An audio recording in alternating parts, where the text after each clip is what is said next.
top 15 running backs today. If you are a nerd herder, you're listening to this in not real time, but within a day of us recording this.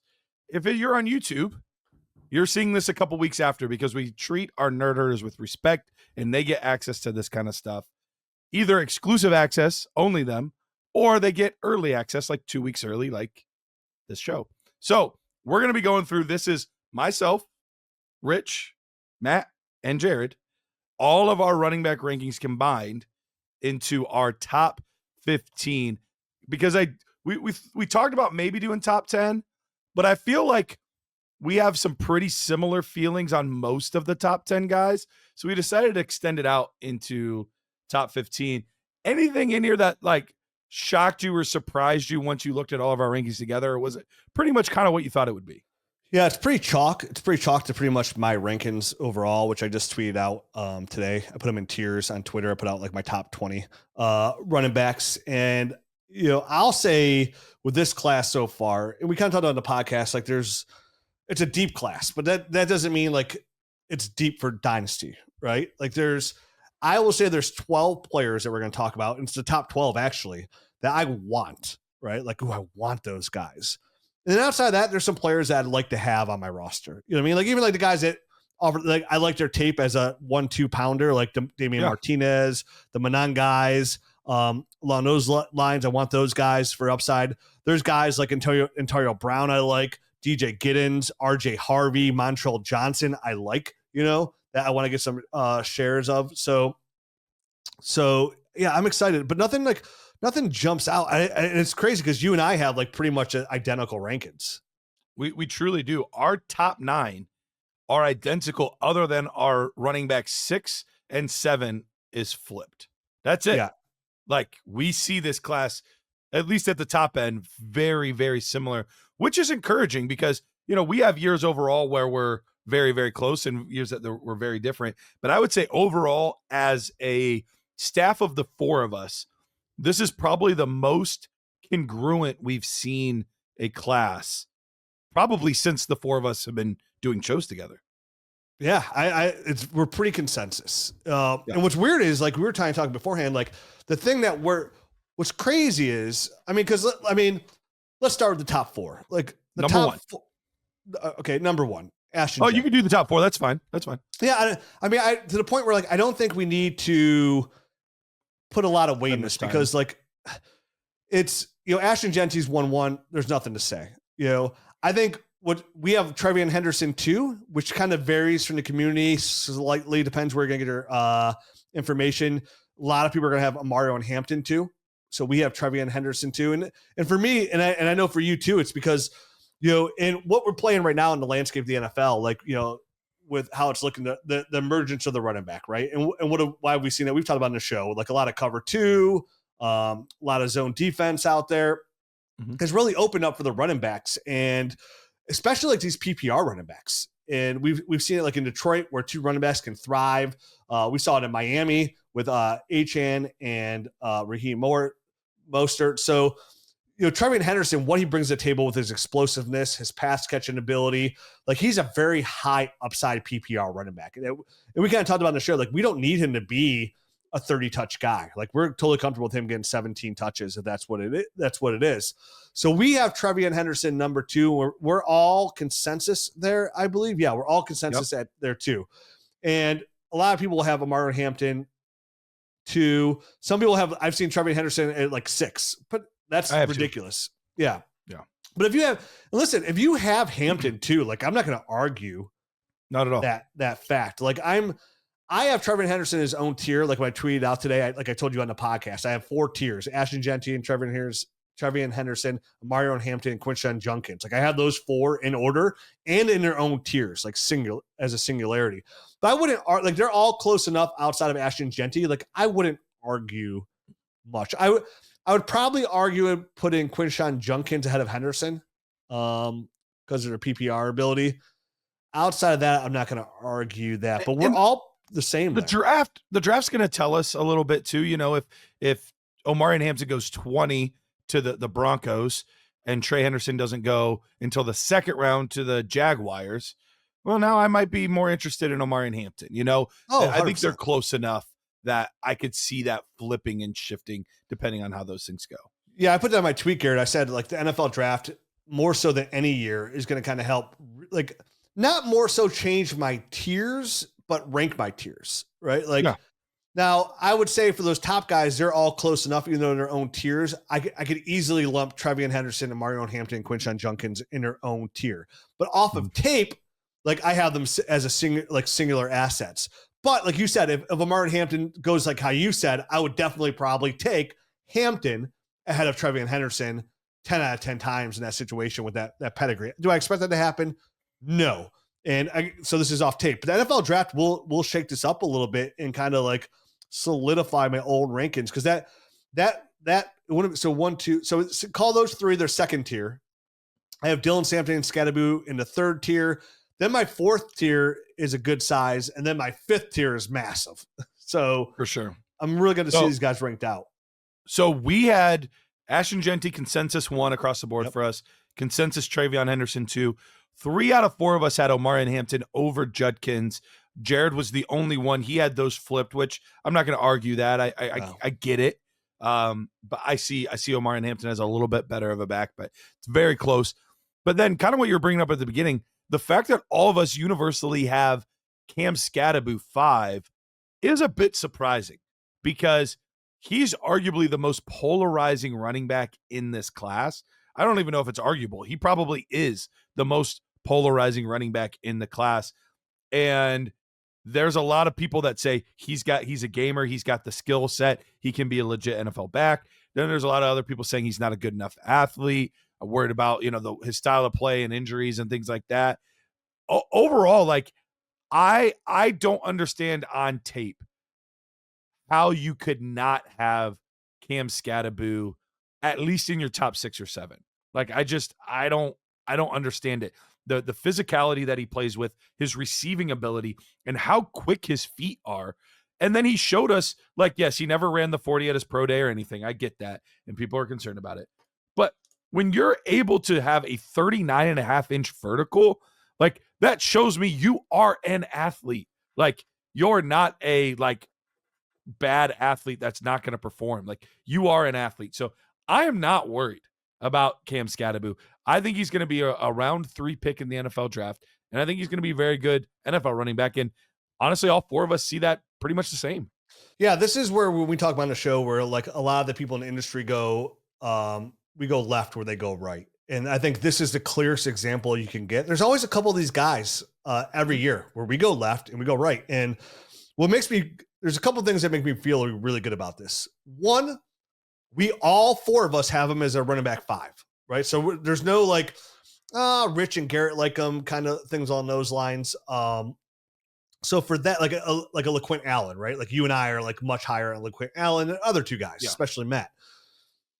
He's our consensus running back 5 on all of ours. And we love this tape so much. And in the community, almost 98% of people out there that do this, or there are Dynasty analysts, whether it be full-time, part-time, fun time, they are not with us on this one. Like, they have, like, I already put my rankings out there, and I can't tell you how much slander I got. Like, oh, how can you have Scadaboo ahead of Caleb Johnson? Like, I got a ton of that already. For me, like, it's not even close. Like, it's like I said, it's not even close.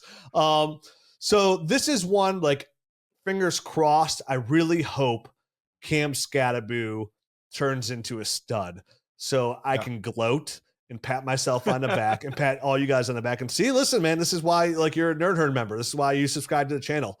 And then if he doesn't, we'll just delete all content and scrub the internet and drug people's waters with mind erasers and go from there. But yeah, I mean, dude, a big fan of his game. Like, outside of him being older, like the 23, going to be 24-year-old running back, like, which is his biggest hindrance. Like, if he was younger, like if he was 21, like, this would be a completely even different story. Like, he'd be a little higher up. So his age does matter a little bit, but you got to remember, like, he's 20, he's going to be 24. Like, yeah, it's older, big deal. But like, if I get 4 years out of a running back, like, kudos to me, home run hit. Like, right. I don't want him after a second contract anyways, but what a fun player to watch. Honestly, like, I mean, Ashton Genty's fun to watch, but Cam Scatterby is on the same level of fun to watch, right? It's weird. You get he's not an explosive, but you still get that same vibe that you get watching Ashton Genty, which is nuts. It really is to say. So crazy that all of us are on the same page with Scatterby, and we feel good about it. And that makes me feel even more confident in my love for Scatterby, is that we are on the same page. So consensus, outside of one person having Quinshon Judkins over Mario and Hampton, we are all locked in with Ashton Genty, crazy, Travion Henderson, Mario and Hampton, Quinshon Judkins, and Cam Scatterby as our top 5 ranked running backs in order. Yeah, it is pretty wild. So when we get from 6 to 10, this is where we start to see things vary a little bit. Not a ton, but usually there's one guy that's a little off or something like that. So this is where it gets a little more fun. So 6 to 10. Consensus for us overall is Caleb Johnson at 6, Dylan Sampson at 7, Bashal Tootin at 8, LaQuint Allen at 9, and Devin Neal at 10. So Caleb Johnson, we were all either 6th or 7th. So I don't think there's too much to talk about there, other than I know there's a lot of people that have him in the top 5, have him over Quinshon, have him over Scatterby, somebody like that. I don't understand that. In fact, my tiers, I have Ashton Genty, and then I have the 3 guys of Travion, Omari, and Quinshon, and then Cam is actually in his own tier on Nerd Score wise. He's kind of in his own mini tier, and then it gets to Caleb and Sampson and some of those guys. So he's really I don't know. I just don't see the upside that these other players have. He's either not as good of a receiver as somebody, or not as fast as somebody, or doesn't hit the hole as hard as somebody, or does it he's always something a little bit less than all of those guys. In the right situation, he'll be a really good fantasy football running back. Remember, he had a really good offensive line, a really good run scheme there at Iowa. So, he's a nice running back. And it's funny for how much hate I got, because, Peter tweeted out, he's like, Caleb Johnson doesn't come close to Rich's top 6 running backs. I got so much heat. Meanwhile, he's my running back 7. You know what I mean? But again, when you take things out of context and people read something oh, he doesn't like Caleb Johnson, it's just no, I would 100% rather have Dylan Sampson and Cam Scatterby off a tape than Caleb Johnson. Yeah, what you meant by not close is you didn't mean you're ranking him 11th. What you meant was the gap between the top 6 guys and the 7th guy and Caleb Johnson is pretty big. Yeah, Caleb Johnson's just way closer to LaQuint Allen, Tootin, those guys is what I meant by it. So, and you're right. This is where a difference, and honestly, Dylan Sampson would have been 6 if Jared had him ranked higher. Jared has him ranked really low for some reason. He's I got to dive back in on that tape apparently, because he would have been 6 consensus wise. So he really threw him off. Because Caleb Johnson, you're right. We all have him 6 or 7. So you and Matt have him at 6. Me and Jared have him at 7. And then when you go to Dylan Sampson, I have him 6. Matt has him 7. You have him 7, and then Jared has him at 16 for some odd, crazy reason, which is nuts. Because again, I love him, man. Again, my thing with Dylan Sampson is there's a crease, he's the grease, baby. Love him inside between the tackles. I love his speed. I love his pass catching ability. He brings to the table everything I want out of a fantasy football running back. His size is big a deterrent, but we see guys like that at that size win. A la a Ray Rice. So yeah. Real excited about that. And then once we get past Dylan Sampson, then we have Bashal Tootin, which we're all pretty close. Jared has him the highest at 6. You and I both have him at 9, and Matt has him at 12.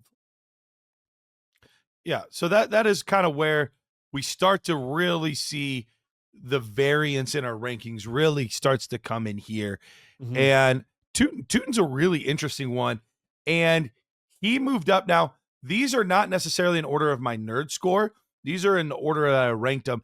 They don't vary much from my Nerd Score, but Tootin is one guy that bumped up a little bit, whereas Manungai and Damian Martinez bumped down a little bit, because I would rank them slightly different than I would grade their tape, because I'm playing fantasy football. So that's where that kind of varies a little bit. So Bashal Tootin moved up a spot or 2, and so that put him at 9 for me in my rankings. And none of us dislike the guy. Matt has him the lowest at 12, but I think we all know that he is a little bit of a ceiling play, as is the next guy, versus a floor play. I think we would all probably agree with that. Yeah, I mean, dude, the guy's super athletic, not overly dynamic in the passing game, and just like a one-cut north kind of guy, which can win in the right offense. Like he could be a very viable fantasy offense in the weapon in the right offense. So like I want to see and he's in that tier. So like he could jump, like he has the potential. He could jump a Caleb Johnson for me, for example, in the right offense with the right capital in the right scheme. I would love to see him playing a little bit of zone out there as well. So nice player, but yeah, like again, ceiling play. Yep, absolutely. And then at 9, we actually Jared likes him more than I realized. He ended up coming in 8th, just like you and I, on LeQuint Allen. So I was kind of surprised when I saw that, because he didn't necessarily like on the podcast show that he was as in love with LeQuint as you and I were. But Matt is definitely the one that is not on board with this. He does not have him inside of his top 15. So that moved him down a little bit, but he's still our consensus 9 running back. And Rich, like, what was it about LeQuint that gets you excited for his potential?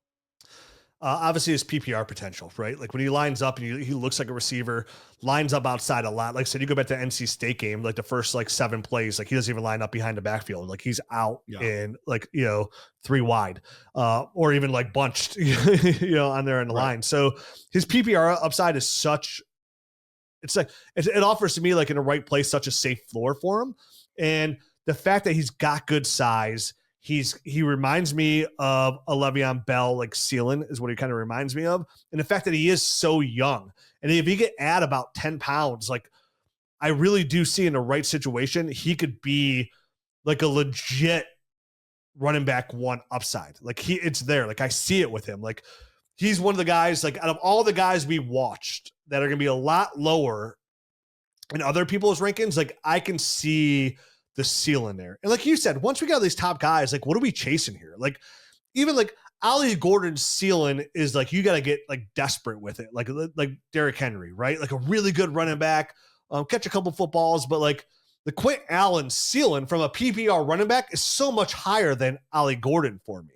Right. Like, so when I'm sitting here and I'm ranking these guys and I could see like him and Tootin being so close, I would take, obviously I have LeQuint higher than Tootin by 1 spot, because again, that PPR floor upside, like I want those guys on my roster. Those are the running backs that I want, because those are the guys I could roster on my dynasty team for a long time, right? Like they're safe flex plays. They're the kind of guy, like, even if they're just like that 3rd down situational back and they're going to get 7 to 8 touches a game, most of those touches for him are going to be PPR touches. So he's the kind of running back that I can see end up being like 4-year seasons of being running back like 16 overall. And people don't even realize it, because he's catching about 4 balls for 60 yards a game. And if somehow he falls in a situation where like the running back ahead of him gets hurt, or he adds some muscle and become a starter, like then the sky's the limit. That's how you become a running back 1.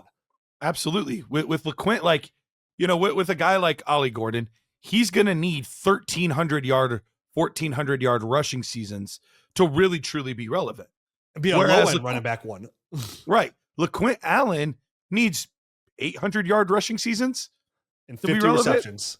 Yeah. Just get a bunch of receptions and a bunch of yards off of that. Like, and he can be relevant that way. So I think that's kind of the little bit of like the cheat code at times, where everybody is excited because maybe on paper, this guy truly is the better true running back, but we don't care about, we're not purists in this sense. We want, what's the quickest path to points?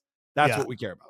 And I'll say, I have a really good feeling. I think LeQuint Allen will be the number 1 running back I come out with the most shares of all my rookie drafts. We'll be fighting for him in our drafts. Yeah. Like, I think if I don't have a late 2nd round pick or a 2nd round pick and he's there in the 3rd, he's the player that I could see myself trade in a 2nd and a 3rd next year for, or even like I would dip into the 3rd. Like if I only have a 2nd next year and no 3rd, here's a 27 3rd, here's a 26 2nd for this pick 3rd. And like when 3-1 tells me no, because there's a player that like I'm offering 3-2, like I'll be aggressive trying to get him, offering players. But he's the guy I think he's that he's right around that range. He's probably one of the last guys right now that I feel like I'll be aggressive with to go and try and get. Like a lot of these other guys, like if they come to me, cool, I want to grab them.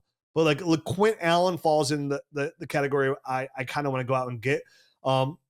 I think another guy, I'll wait till we get to him. I'll say my second guy that I can see myself kind of being a little bit aggressive, going to get in the right situation. LeQuint Allen's situation doesn't really worry me because I like his skill set so much. But there's another player I can see in the right situation, me being a little aggressive with as well. Okay. Last one in our top 10, Devin Neal ended up coming in at 10 for us. He almost the exact same ranking as the three guys below him. But he ended up averaging out just a tad higher than those guys. I have the lowest. What's that? Yeah, you had Devin Neal the lowest of the group. Devin Neal was somebody that, like, there wasn't anything on tape that blew you away, but man, everything was just so solid. Like, he did everything right, good vision. He's got good size, but not great size, good speed, but not great speed. Like, but he just did everything right. Former baseball player. You even saw it on, like, they would use him on some passing plays at times where he would check it downfield because he's got a cannon. But he's definitely another one of those players where you're not wowed and you're lulled to sleep a little bit. But I mentioned it with Manun guy on the show, but Devin Neal's another one of those guys where could he end up in that Bucky Irving, Kyron Williams type range of, like, not a stud athlete, but man, does this guy know how to play football? Mm-hmm. He's a perfect example. I was talking about, like, the NFL draft in these tiers are so close. Like, for me, definition, because he's my running back 16, but he's in the same tier as Caleb Johnson, right? Who's my running back 7 almost. So, like, it's that much, like, they're all that close. So even if it comes off like, oh, he's running back 16, like, he could easily jump up 8-7 spots for me. Like, this is where, like, ranking right now before the draft isn't as fair, like, for him, where I'd rather put him in a tier than rank him overall, if that makes sense. Like, he's a prime example. He just ended up on the bottom of all those guys. So I have him as 1, 2, 3, 4, 5, 6, 7, 8, 9, 10, 11, 12. Oh, you haven't said that he's my running back 16. I have him as my running back 13. Oh, did you? All right. Yeah. I might have messed it up. I had Montrell Johnson. I thought it was a little low. No. Montrell Johnson. I have Montrell Johnson right behind him, and Montrell Johnson starts the next tier. Okay. I messed that up. I apologize. You did. No, it's fine. It's totally fine. But, like, I thought, I don't have Devin Neal as my 16. 13 makes way more sense. Okay. Because I have him at the end of my that, like, big third tier, essentially. So I have Caleb Johnson, LeQuint Allen, Tootin, Jordan James, Ollie Gordon, Trevor Etienne, Devin Neal, for me personally, all in that, like, tier of guys like, ooh, I want them. You know what I mean? Like, I want them on my team. All right. I adjusted it and fixed it. My apologies. So he still doesn't change his ranking for us overall, though. He is still running back 10. Perfect. So let's get our last 5 we're going to discuss. And this is where we get more of the bigger backs overall. We have at 11, Ollie Gordon, 12, Jordan James, 13, Kyle Monangai, 14, Trevor Etienne, and at 15, the last one, Damian Martinez. So you said that there was a guy in this group here that you would be a little bit more aggressive for. Who's that guy? Quack, quack. He's a duck. Quack. Give me the duck. Give me Jordan James. Like, he's the guy. He's the guy. I'm really intrigued about where he ends up and where he goes, because I think he could be really good value. He's the guy in this, like, he could jump a lot of these guys in this tier for me. Like, him and LeQuint Allen are the 2 PPR running backs that I'm really excited about, that I feel like I'm end up with a lot of shares of. Cause, like, same thing, if I miss out on LeQuint Allen, like, okay, the guy at 3-1 denied my trade. He took Allen. What do I do? How do I pivot? Like, ooh, okay, I got to get Jordan James. Like, those 2 guys are the guys, like, I feel like, again, depending on draft capital, depending where they land up, they feel like the 2 running backs I want to be aggressive with, back end of the second, top of the third. Like, again, we still have a lot of tight ends to watch and receivers, so we'll see how it pans out. And I'm sure there's going to be plenty of receivers I'm end up liking, because if the first show is any indication, that's going to be it. Because, again, you look at Ollie Gordon, you look at Monangai, and you look at Damian Martinez. I know that was just our last show, so it's really fresh, probably into the audience's mind as well. So we don't need to hammer the point. Is they're they're more standard players. don't offer a ton in the PPR game. Could they get offer a little bit there and turn into like a late Derrick Henry, a Jonathan Taylor? Of course they can, but not something we really expect. Definitely not a Manungai at all, really. Right. He's got like, the hard part for Manungai versus Damian Martinez. Martinez didn't look good catching the ball. Manungai just didn't throw it. Yeah. So that's the tricky part. So they just feel a little bit more capped there. You know, like Jaden Blue runs a 4.28 at his pro day today. Like, okay, like where does he go? Where does he end up in offense? Like, and where does he get drafted? Like, okay, I'd probably rather chase them on a guy over guys I think are just better running backs for sure. But again, that's where that line's drawn and that dilution starts to come into effect. Like, that's fine. I think Damian Martinez and Manungai are really good running backs I would want on my NFL team. But when it comes from Dynasty, they're going to start to slip a little bit. Like, do I want them? Do I want shares for them? For sure. But like, that's where I start showing, okay, who has higher upside? Like, they're safe. Like, I like them, but like, without them scoring touchdowns, they're not going to help me win Dynasty Championship for the most part. Could they? Right. For sure. Could they turn into good NFL running backs? Absolutely. I like their tape. They grade out well for me, but like upside is where I'm chasing. Yep. And I think that makes perfect sense. The nice part is we're usually arguing running backs that have more of a 2-down skill set as like, can we have them at running back 7? I don't know. Like, you know, we're arguing, can we have them at running back 13, you know, in this class? So that's the nice part is you're not having to spend big draft capital on those guys to still have, you know, a shot at getting them and them still being solid producers, even if they're never running back ones, solid flex plays for you a long time. And if you hit a flex play in the 3rd round, you're thrilled. All right. So all right, here we are. We're at the end of the show. I'm going to give it to you now in order.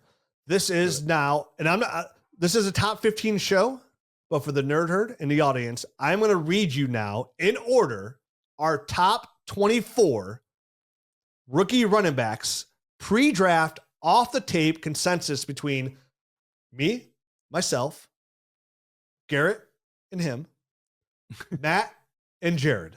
Okay. So we watched all the tape. We sat down. We know how we like these players. Here is how we rank them at the end of the day, pre-NFL draft.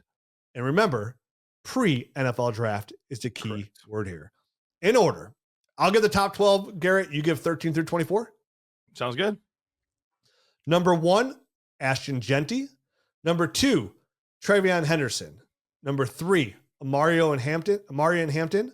4, Quinshawn Junkins. 5, Cam Scatterbu.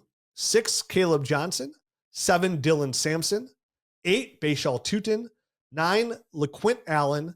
10, Devin Neal. 11, Ollie Gordon. And 12, Jordan James. And then starting at 13, we have Kyle Manungai. 14, Trevor Etienne. 15, Damian Martinez. 16, Jaden Blue. 17, DJ Giddens. 18, Taj Brooks. 19, RJ Harvey. 20, Montrell Johnson. 21, Jarquez Hunter. 22, Ontario Brown. 23, Brashard Smith. And 24, Donovan Edwards. There you go. Things will change after the NFL draft. This order will change. Players might rise up that we didn't even have in our top 24. But overall, these rankings will change. But again, pre-draft, which is consensus, this is off of tape. This is how we view the 2025 rookie running back class.